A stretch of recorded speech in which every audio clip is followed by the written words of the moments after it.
Madam, ঈশ্বর নেই রে ভাই, ঈশ্বর নেই।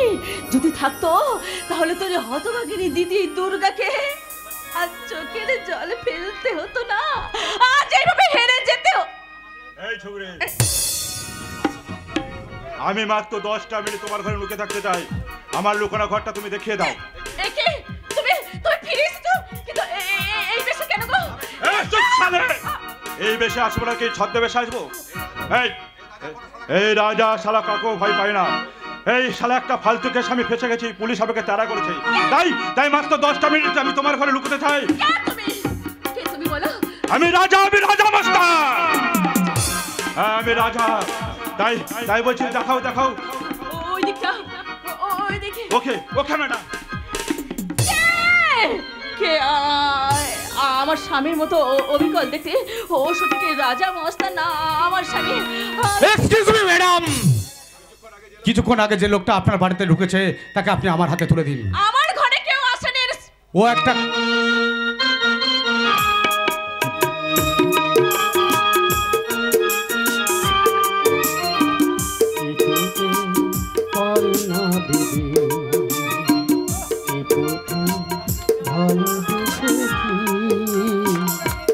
তুমি না আমি। দুর্গা তুমি? দিগন্তদা, এই বুঝি তোমার সংসার? কেমন আছো? ভালো, খুব ভালো। একটা অসুস্থ বিকলাঙ্গ মন নিয়ে যতটা ভালো থাকা যায় আমি ঠিক ততটাই ভালো আছি। হঠাৎ করে এই চাকরিটা না পেলে আমি হয়তো অনিশ্চয়তার মধ্যে হারিয়ে যেতাম। দুর্গা, তুমি আমাকে ক্ষমা করে দাও দিগন্তদা। আমি বুঝতে পেরেছি সেদিন আমার বউদের চক্রান্ত করে। থাক না দুর্গা, মৃতপ্রায় চারা গাছটার গোড়ায় আর সহানুভূতির বাড়ি সিঞ্চন করে কি লাভ? দিগন্তদা, এখন তো দেখছি তুমি অনেক সুখে আছো, অনেক বড় বাড়ি, ভালো বর পেয়েছো, গাড়ি বাড়ি সম্পত্তির কোনো অভাব নেই। এসব কিছু তো আমি তোমাকে দিতে পারতাম না। আমি যে কত সুখে আছি তা একমাত্র ঈশ্বরই জানে দিগন্তদা। আর সেই জন্যই তো তোমার হয়ে আমি ঈশ্বরের কাছে প্রার্থনা করি তুমি যেন ভালো থাকো। ভাই যে কথাটা আমি বলতে এসেছিলাম, কি কথা? যেই লোকটা কিছুক্ষণ আগে তোমার ঘরে ঢুকেছে সে একটা কুখ্যাত স্মাগলার, তাকে তুমি আমার হাতে তুলে দাও। কি বলছো দিগন্তদা? আমার ঘরে কোনো খুনি স্মাগলার ঢোকেনি। তুমি ভুল দেখেছো, ভুল শুনেছো। বেকার লম্পট দিগন্ত হয়তো ভুল করতে পারে দুর্গা, কিন্তু ইন্সপেক্টর দিগন্ত আজ পর্যন্ত কোনো ভুল করেনি। আমি নিজের চোখে তাকে তোমার ঘরে ঢুকতে দেখেছি। কিন্তু আমি বলছি কেউ আমার ঘরে ঢোকেনি ইন্সপেক্টর। এখন তাহলে আপনি আসতে পারেন। খালি হাতে ফিরে যেতে আমি আসিনি ম্যাডাম। আপনি যদি স্বেচ্ছায় ওকে আমার হাতে তুলে না দেন আমি কিন্তু আইনি ক্ষমতা প্রয়োগ করতে বাধ্য হব। একজন গৃহবধূর ক্ষমতাটা বোধহয় আপনার জানা নাই ইন্সপেক্টর। আপনি যদি স্বেচ্ছায় এখান থেকে চলে না যান আমি তার স্বরে চিৎকার করে সবাইকে ডেকে বলবো তল্লাশির নাম করে আপনি আমার শ্লীলতাহানি করছেন। ছি দুর্গা ছি, তুমি না একজন গৃহবধূ, আদর্শ সংসার করার স্বপ্ন নিয়ে এই সংসারে এসেছো।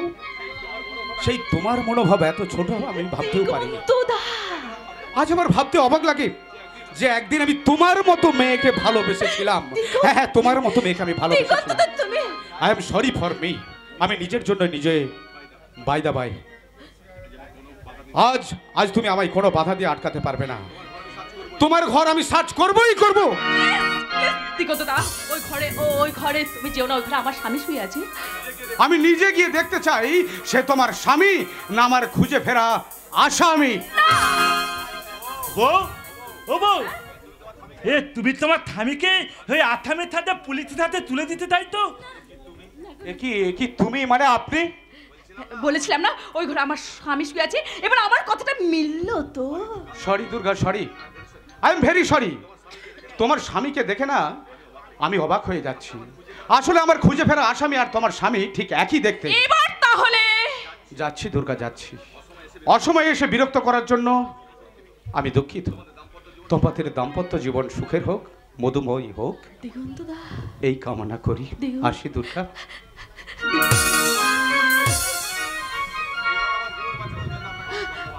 এভাবে আমার জীবন বাঁচানোর জন্য আপনাকে অসংখ্য ধন্যবাদ। কিন্তু আপনি হঠাৎ আমার স্বামীর পোশাক পরে আমার স্বামীর মতো সেজে বেরিয়ে এলেন যে? এছাড়া আমার কোনো উপায় ছিল না ম্যাডাম। ঘরে ঢুকে আপনার স্বামীর ছবিটা দেখে আমি অবাক হয়ে গেছি। দেখলাম অবিকল আমার মতন দেখতে। মুহূর্তের মধ্যে আমি একটা আইডিয়া করে ফেললাম। তাই পুলিশের চোখে ফাঁকি দিতে আপনার স্বামীর ছদ্মবেশ আমি ধরে নিলাম। আমার স্বামী চাল চলন কথাবার্তা আপনি এত অল্প সময় শিখলেন কি করে? ওই ঘরের মধ্যে রাখা একটা ডায়েরি কয়েকটা পাতা উল্টোতে উল্টোতেই আপনার স্বামীর সমস্ত ভাষা আমি বুঝতে পেরে গেলাম। আপনি তো ভীষণ বুদ্ধিমান, এত অল্প সময়ে এত কিছু আপনি রপ্ত করে নিলেন। হ্যাঁ, বাঁচার জন্য অনেক কিছু করতে হয় ম্যাডাম। হ্যাঁ, আমাকে বাঁচানোর জন্য আপনাকে অসংখ্য ধন্যবাদ ম্যাডাম। হ্যাঁ, তবে কোনোদিন যদি সুযোগ পাই এর প্রতিদান আমি ঠিক করব। প্রতিদানটা যদি আজই চাই। বলুন কি চান প্রতিদান? এই বাড়িতে আমাদের ভীষণ বিপদ, সেই বিপদ থেকে বাঁচতে আমার স্বামী এই বাড়ি ছেড়ে পালিয়ে গেছে। সে কি? কার ভয়ে পালিয়ে গেছে? আমার ভাসুর ঠাকুরের ভয়ে। আমার ভাসুর মানুষ নয়, একটা আস্ত শয়তান। আমাদের সমস্ত সম্পত্তি নিজে নামে লিখে নিয়ে যেতে চেয়েছিল। ওই দেখুন না, দেখুন ওই দলিলটা পড়ে আছে, ওই দলিলে সই করে দেবো না বলে আমাদের আগুনে পুড়িয়ে মারার ভয় দেখিয়ে গেছে। তাই তো বলছি, আমার স্বামী যতদিন না ফিরে আসছে ততদিন আপনি আমাকে আপনার স্বামী নকল অভিনয় করতে হবে, তাই তো? বেশ, আমি শুধু আপনার স্বামীর পক্ষেই দেব না, আপনার সমস্ত দায়িত্ব আমি পালন করব।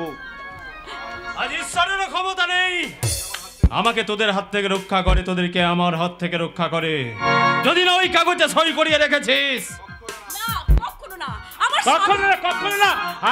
আমার বউ বলে দিত ওই কাগজে সই করবে না। কি? এই এই দুর্গা, আমি শেষবারের মতো বলছি, ওই কাগজে সই করবে কি না? আমার স্বামী যখন বলে দিয়েছে ওই কাগজে সই করব না, তখন আমিও কিছুতেই ওই কাগজে সই করব না। তাহলে দেখ তোর চোখের সামনেই তোর স্বামীকে আজ আমি শেষ করে দেবো।